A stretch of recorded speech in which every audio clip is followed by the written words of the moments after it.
All right, we're looking at the zero exponent property. The zero exponent property, a non-zero quantity, so anything other than zero.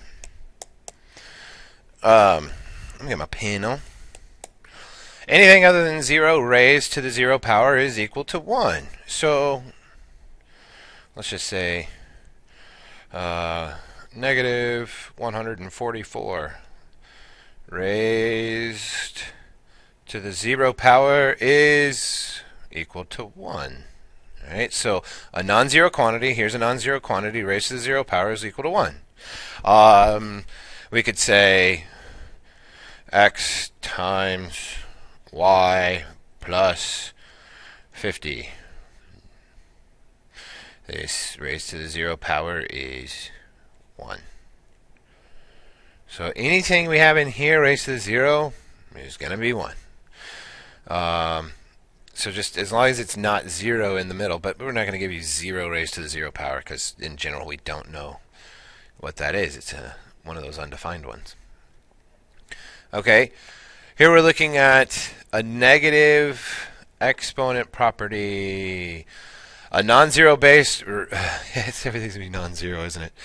Raised to a negative exponent is equal to the reciprocal of the base raised to the opposite positive exponent. What? What does that mean? What it's really saying is that here we're going to do x to the negative n is equal to 1 over x to the n. So it's a reciprocal. In other words, it goes to the other side of a fraction. And it went from a negative n to a positive n. So let's try 5 to the negative 2 is equal to 1 over 5 squared. And 5 squared is 25, so it's going to be 1 over 25. So I like to take some steps in here. I like to make one thing happen at a time. That way I'm not trying too much at the same time. All right. Products of powers property. To multiply powers with the same base, add the exponents. What does that mean? Well, if I have 3 squared plus 3 to the 4th, it's equal to... No, I'm sorry, excuse me. I said that wrong. So I have 3 squared times 3 to the 4th. That's equal to 3 to the 6th. Well, we knew that, right? Because 3 squared is 3 times 3 times 3 to the 4th, which is 3 times 3 times 3 times 3. Well, here I have 3 times 3 times 3 times 3 times 3. That's 6 times. So it's really 3 to the 6th, right? So in general, x to the m times x to the n equals x to the m plus n. So we get to just add our exponents. Now, if we're multiplying and they have the same base, then we add our powers.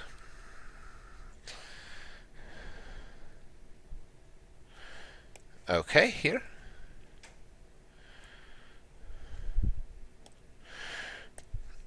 To divide powers with the same base, subtract the exponents. So 3 to the 4th over 3 squared is, well, 4 minus 2 is 2, so it's going to be 3 squared, which is 81. And we could actually go through and do this. We can, or not 81, it's 9. But 3 to the 4th, if you do it in your calculator, it is 81. Over 3 squared is 9, and 81 divided by 9 is 9. And, well, that is 3 squared. So, yeah, this definitely works. So let's look at the general case. We have x to the m divided by x to the n gives us x to the m minus n. One thing I like to do is just simply find the difference between these two and leave it in the bigger. So if it's if m is like a 2 and n is a 3 or 5 or something bigger, then I know it's going to leave it in the denominator. And really, in general, that's okay. Following this m minus n, if you end up with a negative exponent, then this is how we handle it. Right? That's how we handle negative exponents. So it's okay if you follow the top, this one minus the n, the numerator, the exponent of the numerator minus the exponent of the denominator, we should be able to handle that. All right, power of a product, power of a power property. What does that mean? To raise one power to another, multiply the exponents. So if I have 3 squared raised to the 4th power, what I'm really saying is 3 squared times 3 squared times 3 squared times 3 squared, which is 3 to the 2, 4, that'd be 3 to the 8th. Oh yeah, 2 times 4 is 8, so it would have given me 3 to the 8th. Well, then we could generalize that as x to the m raised to the n equals x to the m times n. So power to a power we multiply.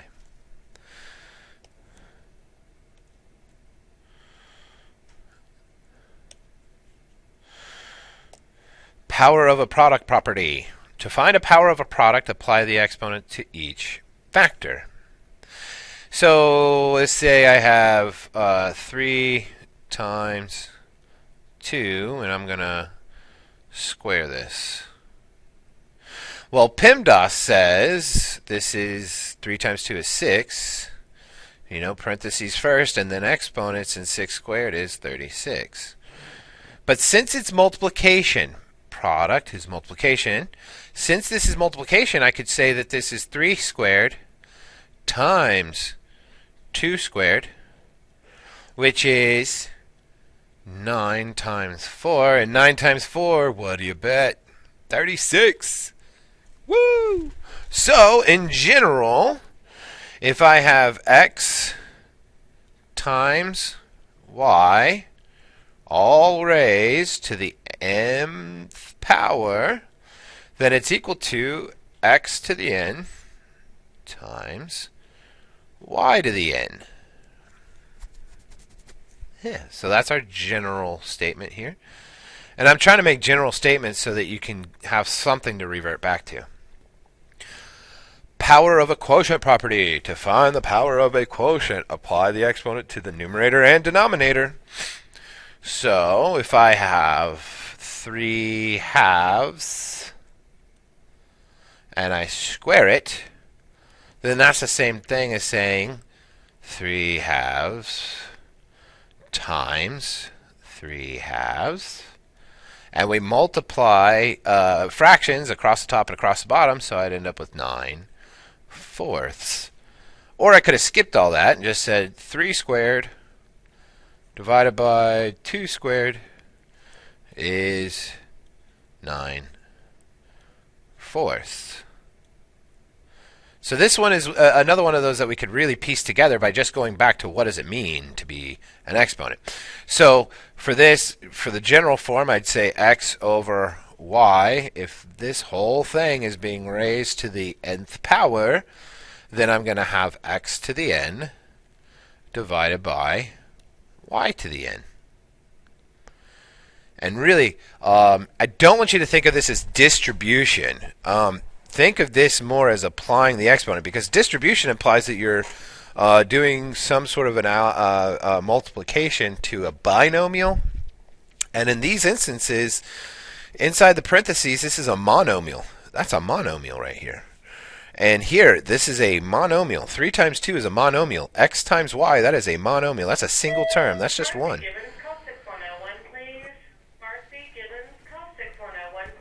Thank you, Marcy. All right. So for this, we're going to have a worksheet in class, and I'm going to go through some of it with you in class, but I really want to see, for notes tomorrow, I want to see the general form of all of these. So anytime I do x to the n or any of this stuff, for each one of them, I want to see general form. Now here I didn't do general form, so here I'm going to say x to the 0 is 1. In general, anything to the 0 power is 1 as long as it's non-zero. So I'd have to have a caveat that x can't be 0. But in general, anything raised to the 0 power is 1. So that's going to be the general form there. Here's my general form. Here's the general form for that one. And my general form here is this guy. And here's the general form.